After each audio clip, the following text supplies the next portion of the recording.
बाबूसान call कले माँ अपराजिता आ कहले जे माँ तू दिल्ली चली आस तेरे पुओं कथा शुणा मात्रके कौन स्वामी को देखा करने दिल्ली हॉस्पिटल को जीवे कि ओडिया अभिनेत्री अपराजिता महांती।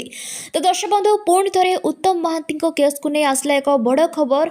उत्तम महांती तो देह स्वास्थ्य अवस्था विषय आपने बेस भल भाव जानी जे कि बो बुट्टू भूत फिल्म टी सुटिंग चलता समय अचानक तांकर देह असुस्थ हो पड़ा जो कि परवर्ती समय भुवनेश्वर एक घरोई चिकित्सालय को निया किंतु तांकर स्वास्थ्य अवस्था अधिकरू अधिक बिगड़ी जाइथिबारु दिल्ली हॉस्पिटल को स्थानांतरित करा जाइथिला।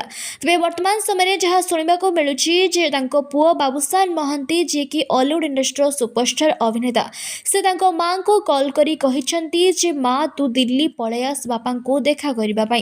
तबे प्रश्न उठुची एक कथा सुनिबा मात्रके कोन अपराजिता दिल्ली जिबे तांको स्वामी को देखा करबा पई। तबे कौन हेबो चलन जानिबा। दर्शक बंधु आपण तो जपरिक जानी जे डॉक्टर एवं कही सारी जे उत्तम महांती लिभर फेलुअर ओर जो आज एपरी दशा आपण मैंने समस्ते उत्तम महांती को बेस भल भाव जानी जे कि 90 दशकर जड़े आग धड़ीर अभिनेता जहाँकर आज ए अवस्था। तेज उत्तम महांती शीघ्र शीघ्र भल हो जातु यही भाव में किसी भावुंट फैन मैंने अनेक सारा प्रार्थना करुँच भगवान निकट में। तो फ्रेंड्स आज वीडियो भल लाइक सब्सक्राइब करेंगे। Thanks to all.